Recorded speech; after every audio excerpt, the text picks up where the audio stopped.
Hello and welcome. You found the Social Work Podcast. My name's Jonathan Singer, and I'll be your host as we explore all things social work.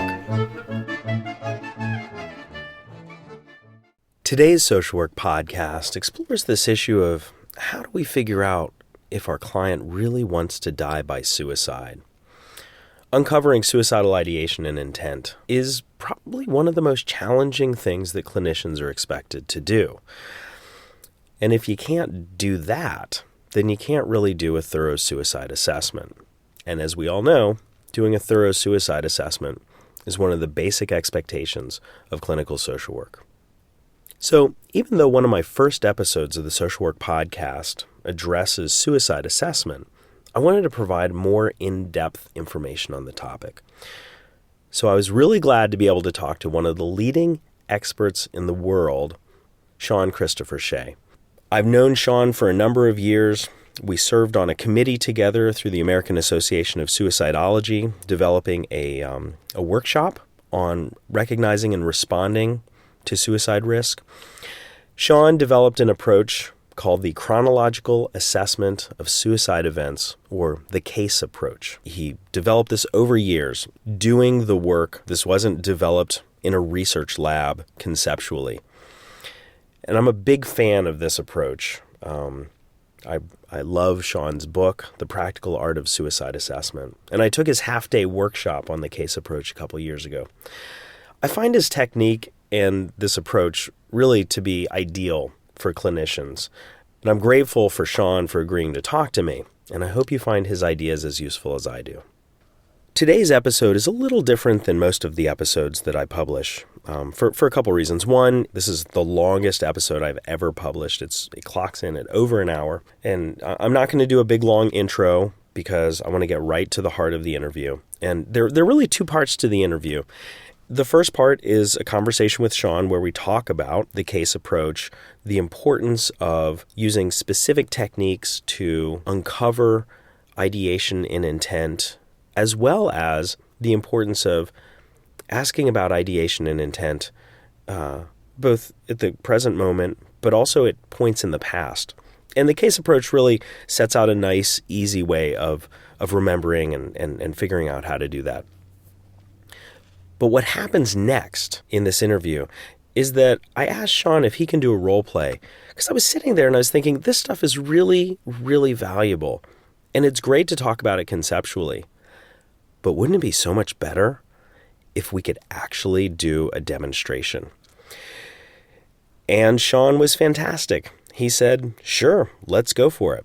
So the second part of the interview, Shawn and I do a role play where I'm a suicidal teenager and he's a school counselor using the CASE approach.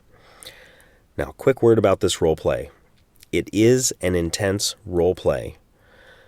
We talk about suicide. We talk about ways that a teenager might kill himself. We talk about bullying, about feelings of isolation, sadness, and hopelessness. We talk like I'm actually at risk for killing myself. Now, I'm not an actor, so I doubt if anybody's going to forget that this is a role play. But in the spirit of full disclosure and recognition that some of you run on the treadmill in the gym, or you're driving your car, or you might even be listening to this while you're making your kids dinner, and you know yourself, and you know how you react to this sort of stuff. And this is a pretty intense episode, so pick a good time and place to listen to it. Now, the good news is that it's not all just intense. Shawn does a great job of modeling genuineness, empathy, unconditional positive regard, as well as this really, really deep understanding of how to figure out if someone's suicidal. And so, without further ado, on to episode 74 of the Social Work Podcast, the Chronological Assessment of Suicide Events, an interview and role play with Shawn Christopher Shea. Shawn, thank you so much for being here today and talking with us about assessing suicidal ideation, working with folks who are suicidal. I really appreciate you taking the time. It's a delight and an honor to be here, Jonathan. I'm excited. Could you talk about the CASE approach? Yeah, the CASE approach is an interviewing strategy for helping all of us in the front lines to help our clients to feel more comfortable literally sharing their suicidal ideation, their behavior, their planning, and especially their intent. And it's literally built with a series of interviewing techniques that are flexible. Nobody, certainly not I, am saying this is the right way to uncover suicidal thought or a standard of care or anything like that. But I think it's a reasonable way to uncover suicidal thought and ideation and intent. And the case approach ultimately, and stands, by the way, for the Chronological Assessment of Suicide Events. That's what the acronym is. But it's a framework that can allow all of us to find our way for uncovering suicidal ideation and intent, because I'm absolutely convinced the way you and I and all of your listeners elicit suicidal ideation, the actual words we use, changes the database. And the case approach allows us to say, well, how do I do it compared to this? And do I like this about it? And by the way, I invite anybody who's interested in the case approach, things you like about it, hopefully you adapt. Things you don't like, you should throw out and not do. No one should do anything in the interview they're uncomfortable with. And also, hopefully, it will generate a excitement about the power of interviewing and principles of how you can study what you're already doing and find those things and make them even better. So the chronological aspect, does that mean that you start with sort of what's oldest and then come to what's newest, or what does it mean for the chronological assessment? Right. Well, once again, to emphasize one aspect of it, it's not about risk and protective factors, which are very important, and you're going to garner those in a different part of your interview. This is really looking at just one specific set of pieces of information, which is the actual suicidal behavior and intent of the person. So it focuses on what types of behaviors and thoughts have they demonstrated that might reflect that they really do intend to kill themselves. And so we do that by going chronologically to make sure we're not missing something. So it starts with you would hopefully sensitively raise the topic using, for instance, a technique called shame attenuation, which focuses on the pain of the person. You might say, Jonathan, with all of your pain, have you been having any thoughts of killing yourself? And so that brings it up to the suicidal ideation the person has. And you explore that sensitively but comprehensively. So you really understand the angst and the amount of planning and the intent behind it. Then you shift, why it's called chronological, is we then go over what we call recent suicidal thoughts and behaviors. So that's the previous 2 months before the interview.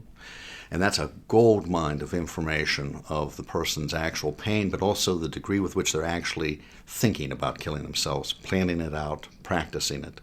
And then you shift to past suicide attempts.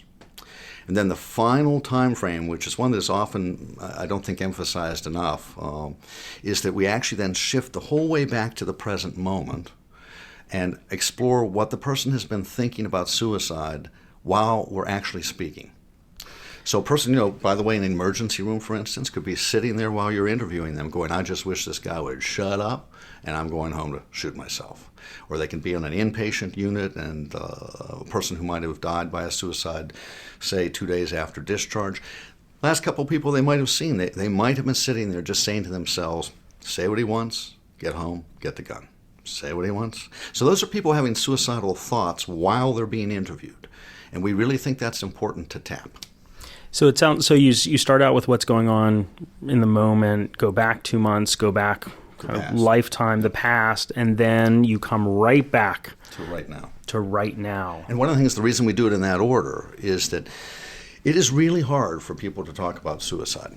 I mean, perhaps somebody who's coping with borderline process might talk about it a fair amount to get some relief and a sense that people care. But the typical person really doesn't want to talk much about their suicidal thought. Many people who die by a suicide might leak it to a family member. They might say something like, don't worry about me, or you won't have to worry about me in 6 months or in the summer.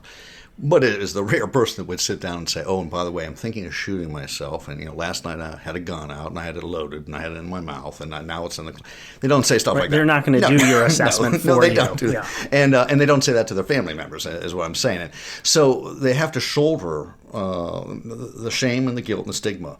So if the interviewer is actually very matter-of-fact and open and sensitive but comprehensive about asking them about their suicidal planning, and they realize that this guy's neither, overreacting, to jump and put me in a straitjacket, or underreacting, like he's afraid of this, he doesn't want to talk about it. But geez, this guy's just talking to me about my suicidal thought. It's a safe place to talk.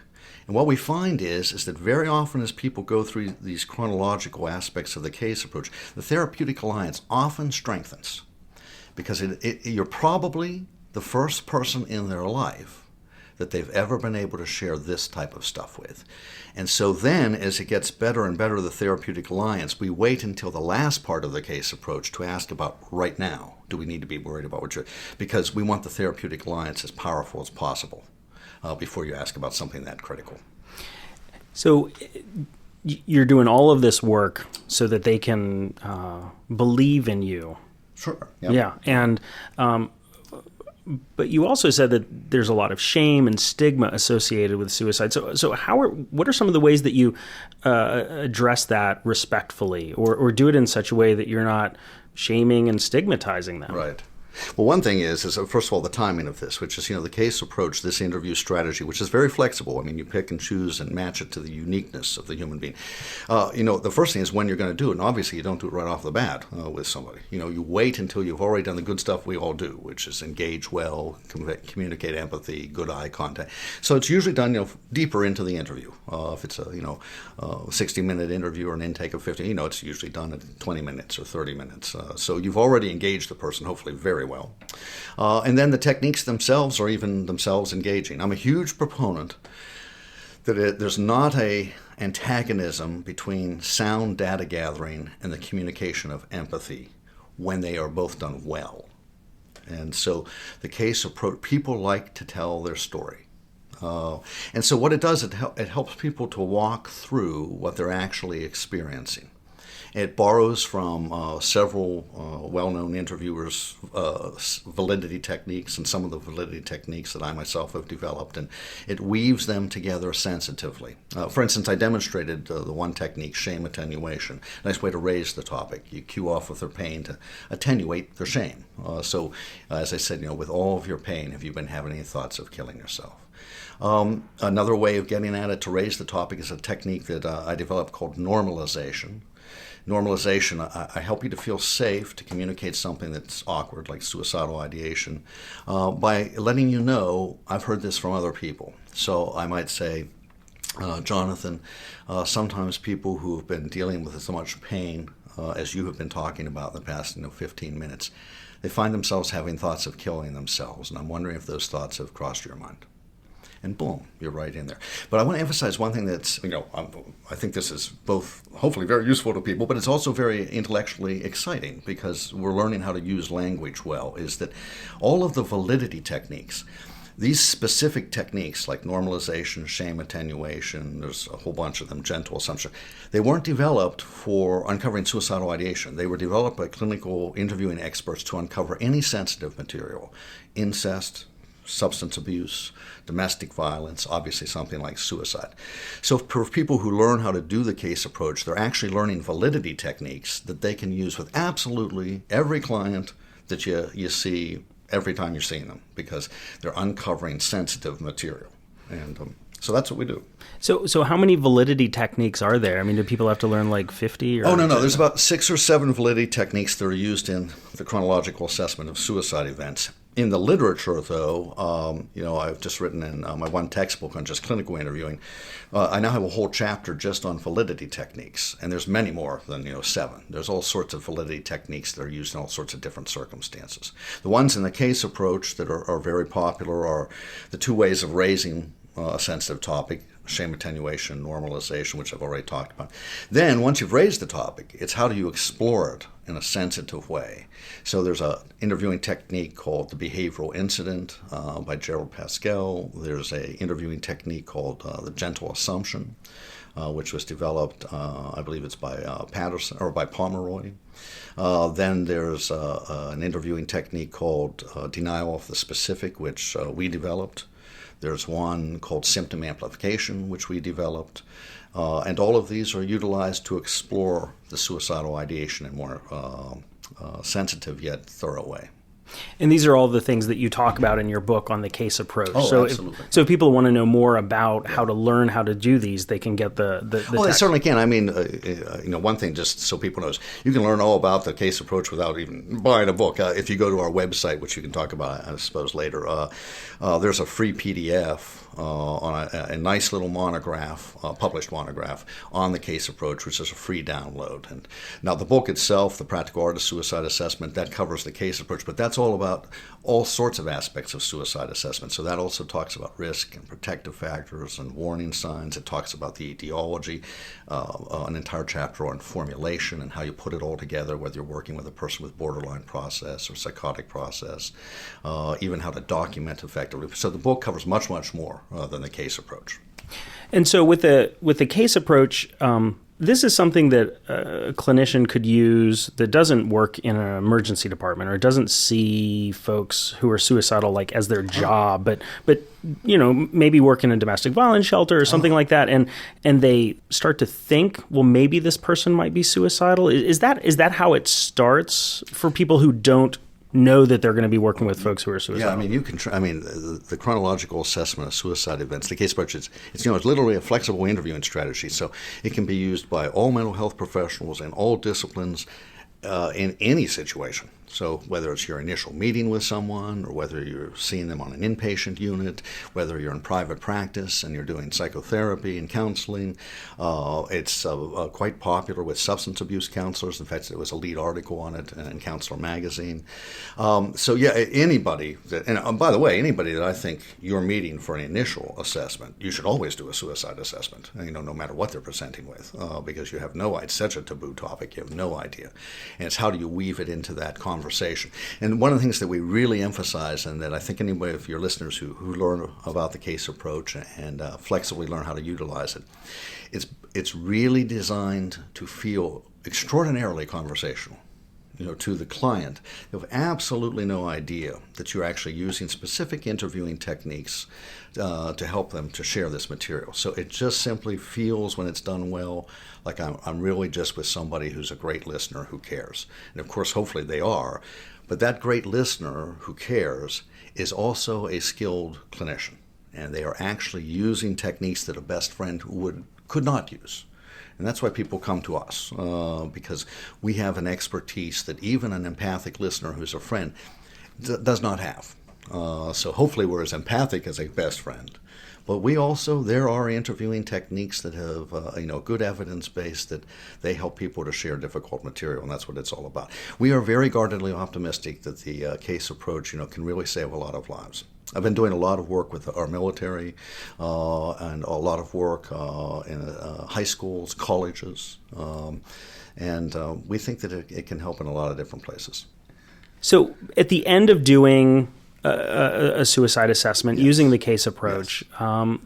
What is it that a clinician should be able to do or should know? Well, it does. It raises an interesting point that's not, I think, talked enough about in the literature, that a suicide assessment is actually not a single thing. It's an ongoing process, and it actually is composed of 3 different processes or tasks. There are 2 data gathering tasks. You uncover risk and protective factors and warning signs. And then there's another whole set of data that you need to gather, which is the unique suicidal ideation, behavior, planning, and intent. That's the phenomenological. That's the human part of it. So it's like you're putting a jigsaw puzzle together. And those are the 2 bags of puzzle pieces that you have to uncover. And so when you say like gathering the risk factors and warning signs, so you're talking about risk factors might be your like a 65-year-old white male who is living alone, owns a gun, right? That sort of the things that are statistically the classic risk factors: so family history, a sense of a loss or ongoing pain, medical illnesses, presence of a specific diagnosis, and so those are the 2 data areas: is the classic risk factors and protective factors, and then the unique suicidal ideation, behavior, plan, intent. So those are 2 components of a suicide assessment. The 3rd component has nothing to do with the interviewing or data gathering. It's after you've gathered those things, how do you formulate it? And that's a pure cognitive and intuitive process. And sometimes people don't emphasize intuition. And intuition really does play a role in how we put this all together. But what's important to realize is a true suicide assessment has all 3 of those components. The case approach, just to be really clear, because it actually has a very modest goal to it. It isn't a suicide assessment protocol. It doesn't cover all 3 of those things. It is actually simply an interviewing strategy to uncover one of the bags of the puzzle pieces, the suicidal ideation, behavior, planning, and intent. It says nothing about how to gather risk and protective factors and warning signs. You have to do that in a different part of the interview, either before you did the case approach or after you did the case approach. And it says absolutely nothing about how you put it all together, the clinical formulation. What it does is it just makes sure that that one bag of puzzle pieces, which, by the way, I think is extraordinarily difficult to garner the truth on, the actual intent of the patient, that bag of puzzle pieces, the interviewer has the best possible pieces that they can get so they can plug that into their own formulation of risk. So it has a very modest task, but I would argue it is arguably one of the most important, if not the most important task of a suicide assessment, or at least it's a foundation. I always use the analogy, it's like a computer in, garbage out. You could be the best clinical formulator in the world. If the client has not shared with you their real intent, you can't possibly come up with a good suicide assessment. Right. It could sound beautiful when you're staffing it, Right. with your supervisor, Right. the psychiatrist, or whomever, Right. and you're actually telling them crap. Right. Because Right. you've Because gotten you don't crap. have the Yeah, truth. because you don't have the You truth. don't know the truth. And I'm, as you know, this is just one area of, what I'm interested in clinical interviewing. And so I've been studying clinical interviewing for almost 3 decades. And I'm very convinced that we can train ourselves and train our staffs and the people that we ourselves are supervising to really do surprisingly sophisticated interviewing. And it is an art, but it's not just an art. It's also a craft, and it's a skill set. And one of the things is it really needs to be practiced and crafted. And, I think, especially, for instance, in schools of social work and counseling, it has been emphasized that you have to learn interviewing skills by people actually, coaching you. I'm a huge fan, by the way, of the counselor Alan Ivey and his concepts of micro-training. One of the things that I think is sort of the next level is recognizing that beyond just empathic statements and maybe open-ended questions, there's literally probably hundreds of interviewing techniques that are very sophisticated, and those can be practiced and taught. And we are very involved in developing the educational technology, and I don't mean electronic, I mean just the idea of how do you teach. There are styles of role-playing and training that can allow us, for instance, quite literally, I can take 28 graduate students in social work, and in one day of training, we use an ultra-sophisticated style of role-playing that I can tell you a little bit about if you want. But in one day of training, we can train them to do most of the case approach with surprising sophistication and with the idea that it will stick. They will do it then with a client later that night or 6 months from then. And it's really exciting to see. And once you learn the case approach, you see it's a sophisticated interview strategy. It has many, many sequences of these techniques, but you can train somebody to do it. And it gives them a sense of competence, an excitement about the interviewing process, and people recognize that we really are professionals. That people, they're banking on us to have a skill set that their best friend doesn't have. And that skill set is, what we bring to the unique dynamic we create with a person in pain. So I am interested in how you do that, but I also was wondering, could I put you on the spot? You have many times earlier before we had this mic done. Yep. Okay. So I was wondering, could we do a quickie role play? You can, sure. Who are you going to do it with? Oh, you mean with me? Oh, yes. Yes. Yeah. So I would like to be, let's say, a teenager. Okay. Who's coming to you, and I just want you to demonstrate a little bit of what you're talking about. Okay. So let's just say that we've been talking for 15, 20, 25 minutes, right? and you know that I've been having some problems in school, some bullying, maybe problems with friends, and I don't get along well with my parents, and I've had a history of suicide attempts in the past, and I've been referred by my teacher to you, the school counselor, because I just have been basically lethargic in class all day. Now, it's really important, though, to make this to keep in mind. I've been interviewing you for 20 minutes, so all the material you just described, we're going to assume I have already sensitively uncovered, okay? Exactly. So we're now deep into the... Now, to make this really useful, though, I want you, if you can, John, I want you to picture what your method of choice is to kill yourself. Okay. I want you to have, because I want this to be realistic, I want you to have at least several other ways that you've thought of. And we're also going to set the scene in a very important point that many people miss, which is how people respond to these questions and how open they're going to be are going to vary on how much they want to die. And that is often missed in the field. So I want you to pick somebody who really, really wants to die. That if I don't uncover this in the next 3 days, this would unfortunately be a teenager who had died by a suicide. And that they are in tremendous angst, and they are also quite worried that if they share their method of choice, I'll stop them. And not that they won't, but I have to ask the right question to get at it. And that when we first ask, a typical person like that, if they really, really want to die, they very frequently, when asked about suicide, will share not the method of choice first. They'll share something else that they thought about.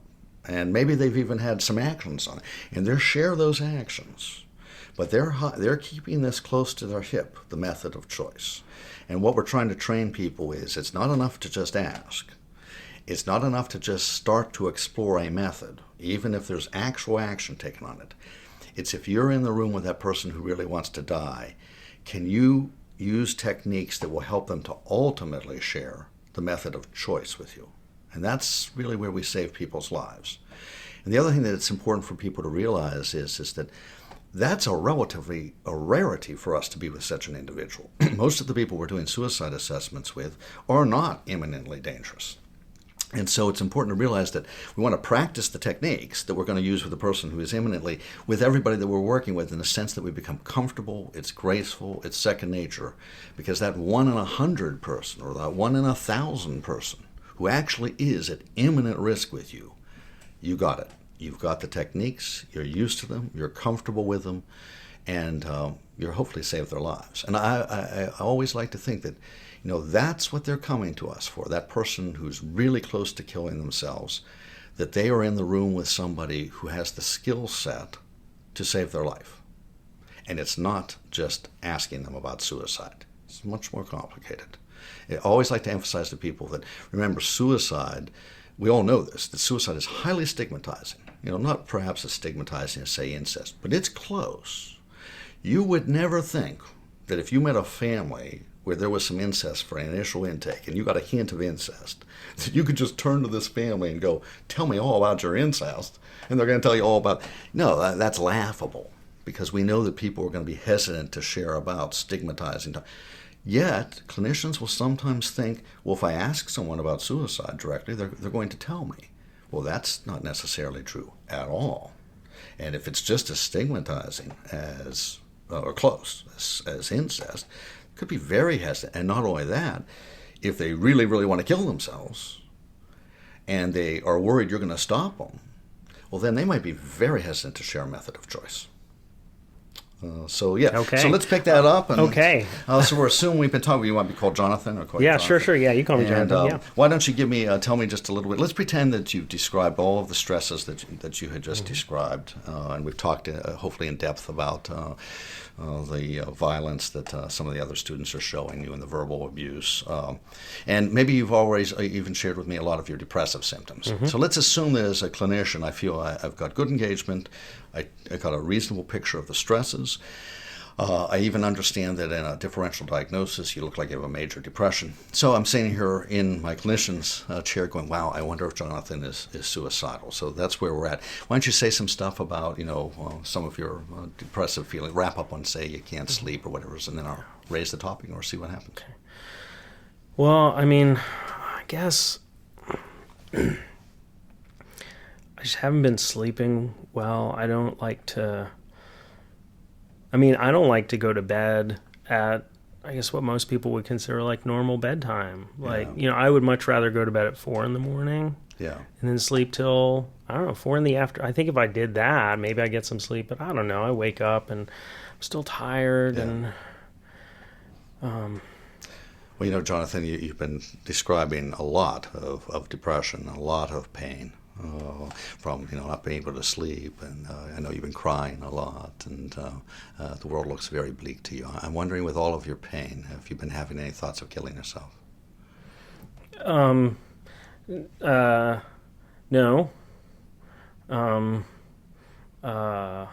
I mean, not, well, like a while ago, a little bit. Well, it looks like it's hard to talk about. It's tough to talk about suicide. Well, what kinds of ways have you thought of? Even if they're fleeting. Well, I've thought about, there's this bar in my room, and I've got some rope. Okay. Have you ever gotten a rope out while you're actually having thoughts of killing yourself? Yeah. Yeah. Yeah. When was that? So today is Tuesday. Okay. Tuesday. So that's pretty recent. And where were you? You say you were in your room when you had that thought with the rope out? Or? Yeah. My mom doesn't know that it's there. Oh, yeah. But, it was in the garage, and I moved it into my bedroom. Because she found me, actually, a couple years ago. I just tied it around my neck.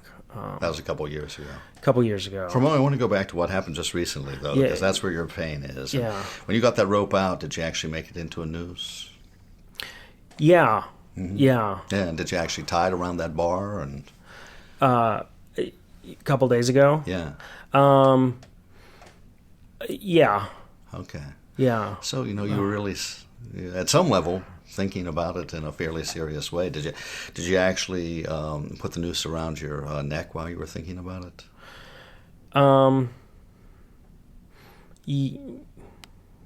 Yeah. Wow. Okay. Yeah. And when you what were you standing on when you did that? So there's a chair that I have for my desk. Oh, okay. I just moved it over there. Okay. So But- when you were standing on the chair and you had the rope around your neck like that, and what kinds of thoughts were going through your mind? That everybody would be better off if I was dead. Okay. And as you were thinking that, you're obviously weighing the pros and the cons, and that's a very difficult thought. And what other thoughts did you have?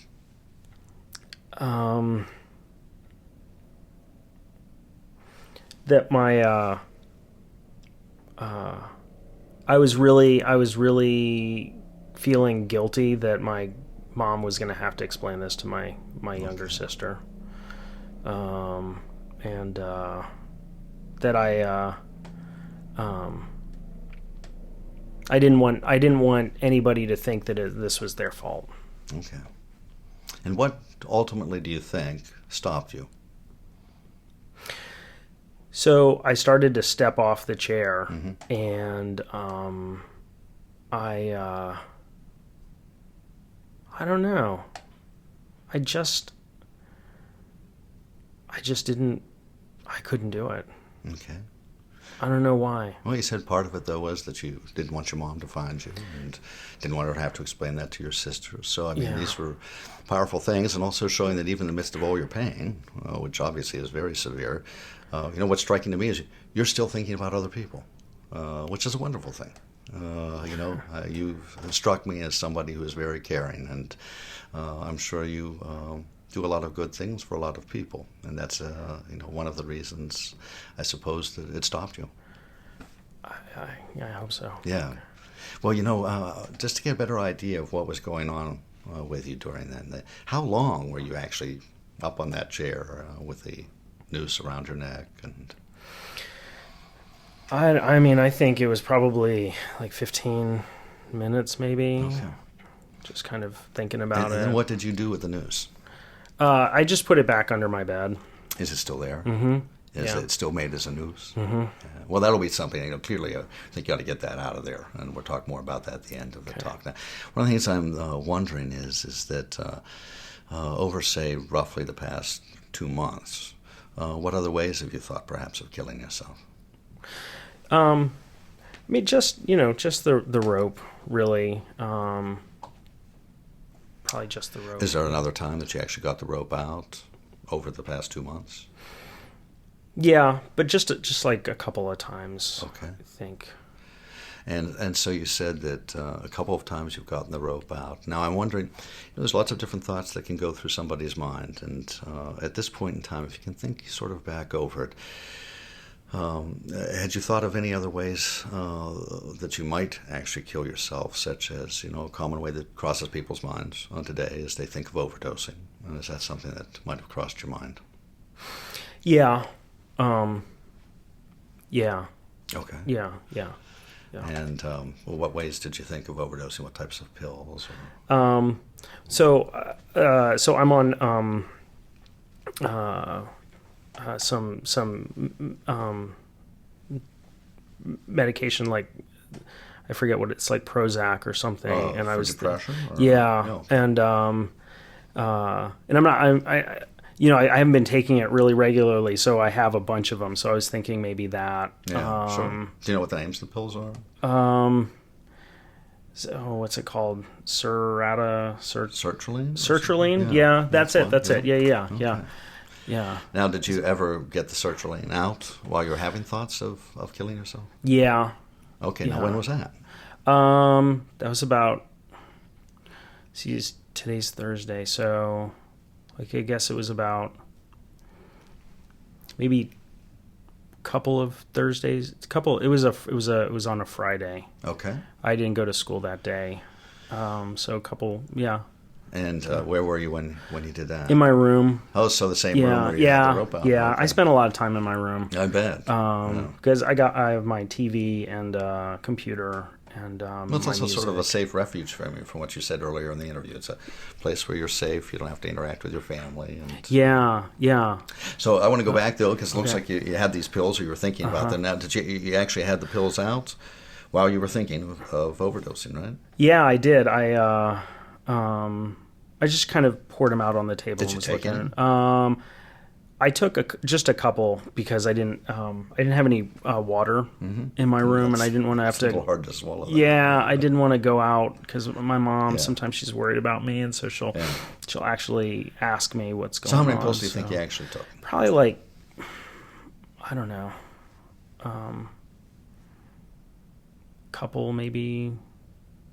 5, 10, 15? Like probably like 8. I 8, think. okay. And did you take any other pills besides the sertraline? No. Well, I had there were a couple of Advil Okay. that I took. Now, what stopped you from taking more of that? Now, one thing, you couldn't drink, you said that.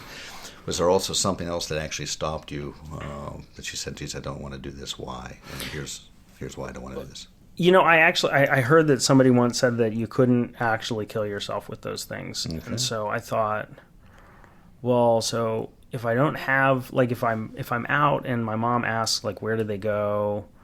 Yep. Like, I would have to explain it to her. And so I was like, this is not going to work anyway, maybe. And so it didn't seem like it was going to work. Yeah. And so I just didn't want to do that. We when you're in the amount of pain you've been in, which is obviously extreme pain, and you've thought about the hanging and actually had some pretty serious thoughts about that and had a relatively small overdose of the pills. It's not uncommon for people to be thinking about other ways of killing themselves. I mean, I find that's a very common thing for people, and they sort different ways. So I'm interested if there might have been even some other way that you've been thinking about. Like another common way in our culture would be to shoot oneself, and I'm wondering if you've thought of using a gun or anything like that. No, I don't believe in guns, actually. Okay, I think good. that I think that there are I don't think people should be allowed to have guns. Okay. It's too dangerous. Okay. Yeah. What about another thing that's sometimes fairly common is people will either, say, drive their car very rapidly off into a tree or off the road. Any thoughts like that? No, I mean, I have a learner's permit, but I can't. No, but I did think so. I thought about jumping. Yeah, I was just going to ask you about that. Yeah. Because that is another common way. Yeah. But I don't know where I would do it. So, Did you ever go anywhere hunting for a bridge or? Well, there is a bridge, but it's I don't know. The idea of getting in that water just is awful. I don't think I could do that. Okay. I thought about it, but I don't really think I could do that. Yeah. Like, Yeah. yeah. And we talked about the car, and you're not really driving that much at this point in Right. time. And another thing that sometimes people think about is carbon monoxide poisoning. They go to their parents' garage or something like that with a car. Have you thought of that? Yeah, actually, we our car doesn't fit in our garage. Okay. Now, somebody online said that if you run a lawnmower, Okay.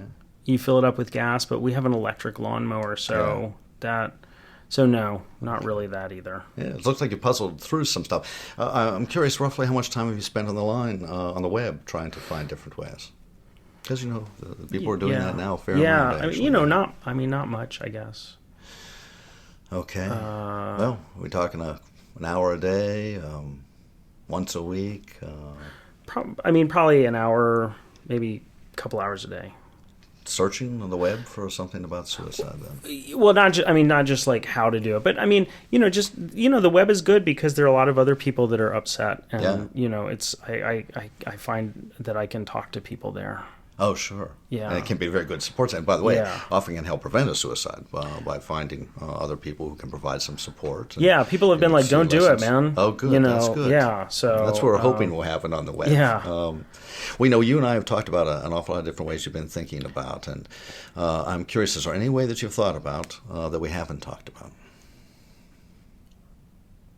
I don't think so. No, those are that's really those are it. Or on your very worst days, Jonathan, when you're thinking the most about killing yourself, roughly how much time do you spend thinking about killing yourself? 70% of your waking hours, 80%, 90% of your waking hours, just roughly how much?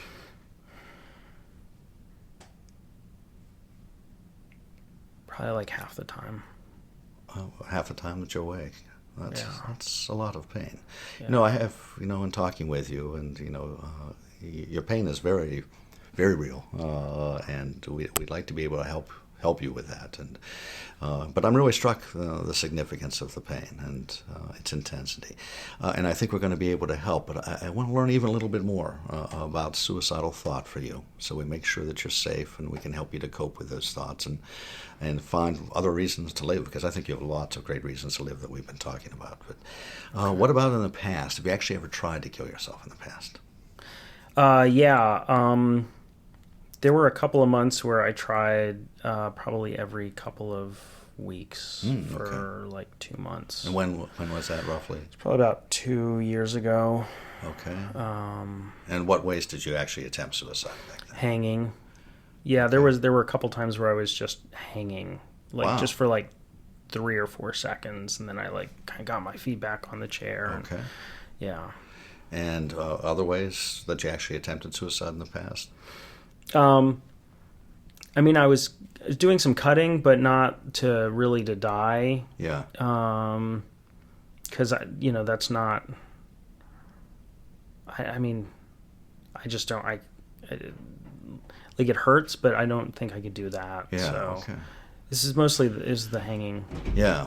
The reason I'm asking is that I want to get a good feel for what's gone on in the past with you with suicide, so we can help to make sure that doesn't happen for you. That's something you feel a need to do now. And with the hanging, that sounds fairly serious to me. Actually, if you said a couple seconds of maybe just hanging there, that's a scary thing. Yeah. What was going on back then? Was the stress the same? Were you being bullied back then, or were they similar stresses to what was happening? What was going on? Yeah. So there were some kids at school that were that I thought were my friends, and turns out that they were being really mean online. And then I would come to school and like this. I I play keyboards. Yeah, And okay.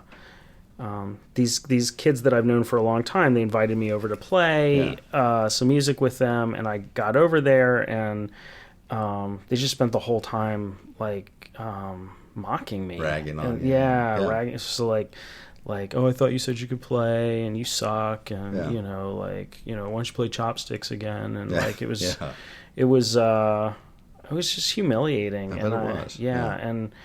And these were like my friends, or I thought, and then I mentioned it to somebody, and they were like, "Oh, dude, they talk about you all the time, man." What a sense of betrayal. It was awful, and so it is a little bit similar to what we were talking about earlier in the interview, when we about some of the things the kids have been saying, and recently a friend really seemed to betray you, and yeah, it's big. And any other attempts, serious attempts? Just. Well, I mean, about 6 months ago, also by hanging, but that's when my mom came in, and she totally freaked out. Oh, yeah. Well, who wouldn't? Yeah. And so, but that was it, and Now, getting back, to our present moment right now while we're talking, as we've been talking, have you been having any thoughts of killing yourself?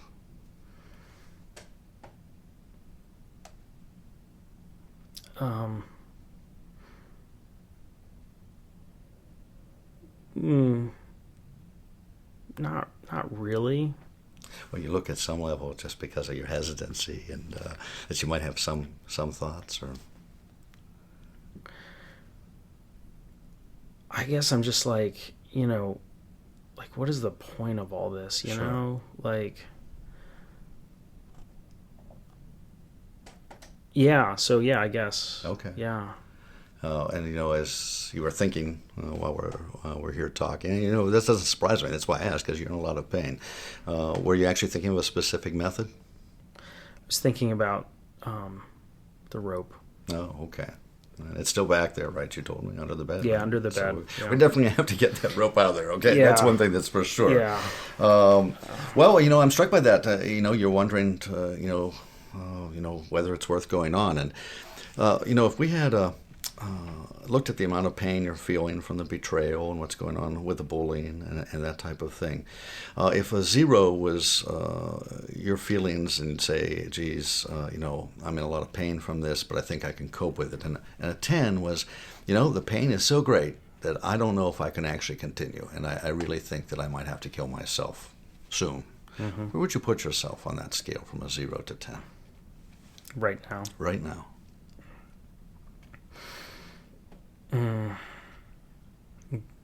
Probably about an 8. Wow, that's a lot. Are you feeling hopeless? Yeah. I mean, when I first came in, I think I was probably more like a 10. Okay. But again, I mean, I just, this place sucks. My parents don't. They're nice and everything, but I don't know. It's just been going on so long. Yeah. They've got those stupid videos online. It gets better, and it's really? Yeah. When? Yeah. When does it get better? Yeah. It's sort of, you see stuff with sort of like the rose-colored glasses. If you just think positive, and frankly, it's tougher than that. But the one thing I really am glad that you came in, because I do think that there's clearly some things that we can do that I'd like to spend a little time now talking more about. But first of all, I think it is great that you actually came in. That something prompted that. I don't know what it is. I would think perhaps it's a part of you that really wants to live, and a part of you that wants to help your siblings and friends and your parents or whatever. But we do know one thing. Something prompted you to come in. That we know for a fact. And so whatever that ambivalence was, that's a good thing. And that's why you're here. Yeah. Well, I mean, it was Mrs. Stevens who was like, you need to go. Yeah. And well, thanks for Mrs. Stevens. And... but you know what? You certainly seem to open up about this stuff. So given the chance to talk about it, unless I'm misreading you, okay, you've sure shared a lot about it. So there's a part of you that wants to share, or you wouldn't be sharing.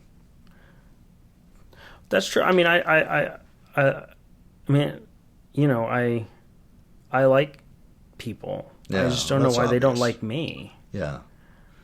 Yeah, well, that's what some of the stuff that we want to take a look at is what is going on and what is happening with relationships, and also, you certainly bring a lot of good things too. And you've described some interactions earlier in our interview where, there certainly were people who were enjoying you. You were talking about that one night, for instance, with the music and how much the crowd was into that. And you're smiling even as we're talking about that. And we want to learn more about that, those aspects of your life that are positive. But I have no doubts about the pain. And so that's something that hopefully we're going to be able to help you with today. And I'd like to go back and talk a little bit about something you said earlier in the interview. You had commented that you were actually drinking a little bit more than you normally would like to be drinking, and that you were a little bit concerned about your drinking. So tell me just a little. Well, anyway, how's that? I thought you said it was going to be a little bit. So, Okay. what was that like for you? First of all, it was very warm and connecting. Oh, good. And Good. Empathic, and it was gentle, and you were picking up on all sorts of things that I wasn't going to talk about, Yeah. but that I wanted to talk about. Yeah. So that was amazing. Yeah. Oh, good. Yeah, well, you were a tough cookie there. I mean, you obviously were in a lot of pain, and you were clearly playing a role. We had talked about playing a role where someone who was in a lot of pain and really wanted to die. And one of the things that for your listeners to point out, that I'd like to point out, actually something that's a little bit atypical there, which is that I think someone with that amount of pain, when first asked about suicidal thought, wouldn't share the hanging. The first thing he probably would have shared was, say, the overdose. Aren't thinking about that, because I find that many people who are in intense pain and want to kill themselves. So we like to give a number or a percentage. That the first percentage is how much a person wants to die. The second percentage is how much we think they want to live. So a 10-90 or 10% of them wants to die, 90% of them wants to live, and 40-60 or 40% of them wants to die, 60% of them. In those ranges and stuff, when we ask the questions, I don't think it's at all unusual for a person to tell us a fair amount about the truth, and they will often share. Maybe even if they've had a method of choice, they often don't even have a method. But if they have one, they'll share that. But where we're really concerned are the 95-5ers, or the 90-10ers, someone who 95% of them wants to die. Just a small 5% prompted them to call us on a crisis line or to go to the school counseling center or whatever. Those people who really want to die, those are the ones who would probably be cagier. And so I think generally, I would predict that, this student most likely would have first shared the thoughts of overdosing because they're more comfortable doing that. Plus, also, they don't want you taking the rope. And then they're going to watch how the clinician responds to talking about the overdosing. And if the clinician looks ill at ease, which is meta-communicating, I want to hear this, or I'm uncomfortable with this, or you're a bad person for having these, they may further clam up. Whereas if they feel, hopefully like you were, well, this guy can listen to me, and this is not unfamiliar turf for this clinician. He's just flat out asking me in a sensitive, matter-of-fact way. And then they're more likely to share as you probe further. And you can see, with that particular student that we just interviewed that you played, at first you wouldn't have thought that he had such extensive thoughts of hanging himself, nor that there were serious attempts in the past. You'll notice that I was checking to see what I uncovered, what sounded like a fairly significant behavior in the past where it's actually suspended. I mean, that's about as close as you can get. And often, by the way, for many people, if you've kicked away the chair, then that's why the people die, even if they change their minds, because it's very hard to stop a suffocation with a rope hanging.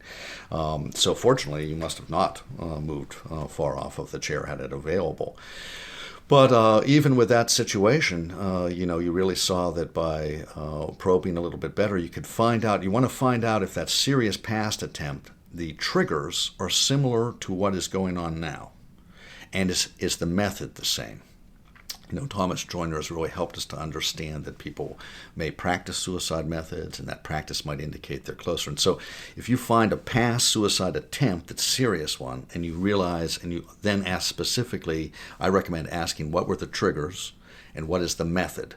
Because if the triggers and the method are now identical, so if I'm interviewing a 27-year-old man who's contemplating this, taking a big overdose of aspirin because he's going through a divorce, if when I uncover the past suicidal ideation, he tells me he had a serious attempt in college, I would then ask, well, what did you do? And if he told me he'd overdosed, I'd say, what kinds of pills? To see if they were aspirin again. And then once again, just as I did here, I'd ask him what was the situation. And if he said, well, my girlfriend had broken up with me. These are red lights. This is persons, practiced this in the past. This is a stress that we know resulted in a major overdose in the past. And that's how we start to gather information that gives us better predictive abilities with this person. This is so incredibly powerful, everything that you've been talking about. Good. Yeah, absolutely. The techniques that you were using, Yeah. Obviously you're the case that sort of what's going on in 2 months and then past and then right now, how are you feeling? A couple times it seemed like you were asking me about how often I was thinking of things or... We used actually what hopefully, could come across to listeners, and sometimes it's harder to do when you can't see the interview. You get, you lack those nonverbals. But actually, if you read the articles or you study the book on the practical art of suicide assessment, you'll see that actually that interview, I was flexibly structuring and determining how I wanted to do it. But I was actually intentionally asking and using very specific techniques. You actually, you saw me use a technique called gentle assumption, where instead of saying, have you thought of other ways, sex researchers, Pomeroy and company, found that it's more powerful to say, what other ways have you thought of killing yourself? And of course, when they learned it by taking sex histories, that, if you ask a person, do you masturbate? A lot of people say no. If you say, what do you experience when you masturbate? Well, people often will tell you, and which answers the first question. They call that a gentle assumption. Okay. And so we use gentle assumption instead of saying, "Have you thought of other ways?" After they've described, a way, we'd say, "Oh, what other ways have you thought of, Jonathan?" And then you saw the creation of what we call a verbal videotape. In a traditional sense, that's called like a chain analysis in cognitive behavioral therapy or DBT. But we like to call it a verbal videotape, which is you use a technique called a behavioral incident that was developed by Gerald Pascal, a psychologist. And you ask fact-finding questions or sequencing questions, what happened next, what did you do next? And you literally walk the person through the event, sort of step by step, so that they in your mind, you're using these behavioral incidents so that the client can create a verbal videotape for you. You can see it unfolding. And if you get a gap, you just rewind. We call those Nixon gaps. If there's a Nixon gap in the tape, there's 18 minutes that nobody can. If there are 18 minutes, that's really scary. Even 18 seconds. I hope your listeners know what we're referring to here. But anyway, if you have one of these Nixon gaps, you just rewind the tape and restart it. And I'll show you how powerful that is. You're exploring with a verbal videotape using Pascal's behavioral instance, and you find out the person overdosed. You find out what the pills were they overdosed. Also, by the way, often valuable to find out how many pills were left in the bottle. That gives you an idea of the reflection of the intent. And then I say, and by that, do you mean like if they say, oh, there were 35 left in the bottle? Yeah, if two different individuals each took 20 aspirin, and one of them I said, I'm just curious how many pills were left. And the first guy says, oh my God, there were pills all over the place. I know where you're going with this. My wife's a junkie. Trust me, there's drugs. If I wanted to be dead, I'd be dead. Okay. That gives me one level of intent. Now, somebody took the exact same number of aspirin, 20 aspirin, and at the same point I say, I'm curious how many pills were left. And he turns to me and he goes, you know what, there weren't any damn pills left in that bottle. And I ransacked the damn house until, goddamn it, I passed out. Okay, that is an entirely different intent level. But what's curious, they both took the same pills and the same number of pills. but it was by asking how many pills were left, you got a reflection of the intent.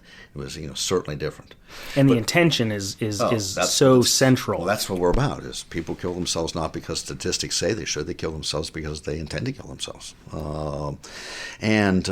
With rare exceptions where somebody by accident ends up taking more than they thought. But yeah, it's a choice. You've decided you want to kill yourself, which is a tough place to be. But I want to go back then. So if I then turned to that person and I said, well, what happened after you took the pills? They said, I ended up in the emergency room. Well, there's your Nixon gap. In other words, I could see them in my head taking the pills, and I can see them being, snaked with a tube in the emergency room. But I have absolutely no idea how they got from the bathroom to the emergency room. And so what, in the case approach, the principle is if you're making a verbal videotape, we'll walk through what happened. If you can't see it, rewind the tape and restart with the behavioral. So I'd go back and I'd say, well, right after you took the pills, Jim, what happened next? And he goes, well, I called my brother. He said, what did you say to your brother? And I told him I did something silly I shouldn't do. I took some pills I shouldn't. Would he mind taking me to the emergency room? What a huge puzzle piece was just uncovered by that interviewer. And I like to point out that, that's a puzzle piece that when you do start to do your clinical formulation, which is not the case approach, that's what you do with the material, but when you do the clinical formulation, that's a puzzle piece that might prevent an unnecessary hospitalization, because that one does not reflect much intent at all. That reflects actually a powerful sense of I still want to be alive. That puzzle piece, unless you use something like the case approach that is comprehensively walking through this material, you might not have when you're doing your clinical formulation. If you didn't do that, and the next thing you know, this guy's in a hospital and he doesn't need to be in the hospital. So it's all built to get the puzzle pieces about suicidal ideation, behavior, planning, and intent. And so that we can then we plug those then into our clinical formulation. And now we know we've got the best possible data we have. And then we can do a good clinical formulation. So are there any other things about that that you wanted to highlight for our listeners? Just only in the sense that, I truly believe that we can save lives by using things and learning to use something like the case approach. It would be wonderful. Imagine if every graduate student of social work or social work student, every medical student, every nursing student, every psychiatry residency, if actually we trained them in this and tested them out on. One of the things that we're doing is we really have learned a way that we use at our center to actually role play people so they really do know how to do this. I mean, you can think you know how to do it even, from just hearing this podcast, but the truth of the matter is it's actually practicing it and having a coach there but imagine if every single social worker, every single medical student would have to do this and do it to a reasonable fidelity with one of their faculty before they could graduate. First of all, the sense of confidence that all of these students would have. And then their skill levels would have skyrocketed compared to what is typically being done now.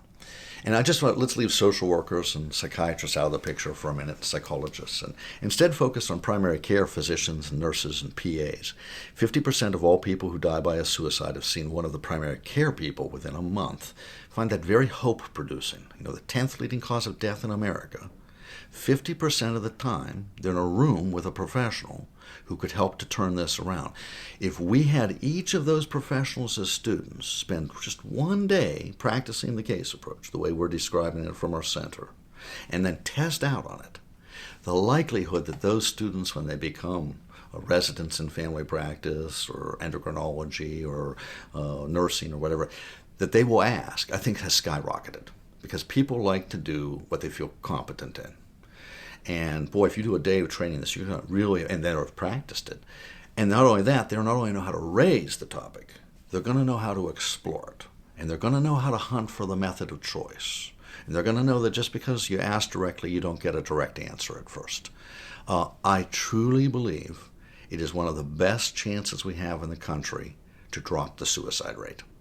If we know for a fact, our evidence base is 50% of all suicides that occur, the person's seen one of these professionals in primary care in 1 month, then if we can teach them how to do this, I truly believe it's one of our greatest chances to drop the suicide rate. Well, I hope that we're able to figure that out one day, how to make that happen. Oh, that would be wonderful. Yeah, I think it would be great. Shawn, I want to thank you so much for taking your time and for sharing all these insights that you have gleaned over your 30-plus years of doing this work. 30-plus, you make me sound really old. I'm sorry, the last 4 years of, sorry. I'm only 27. I dye my hair white. Yeah, it's an amazing look. These are fake chins. That's a fake triple belly. That's not realistic. But seriously, thank you for taking the time to talk with us today. It's my pleasure. About suicide assessment, the case approach, and for doing the role play and put you on the hot spot, and you exceeded all expectations. Oh, good. Thanks a lot, Jonathan. I'm Jonathan Singer, and thanks for being with me today for another episode of the Social Work Podcast. If you missed an episode or have suggestions for future episodes, please visit socialworkpodcast.com. If you'd like to support the podcast, please visit our online store at cafepress.com/swpodcast. To all the social workers out there, keep up the good work. We'll see you next time at the Social Work Podcast.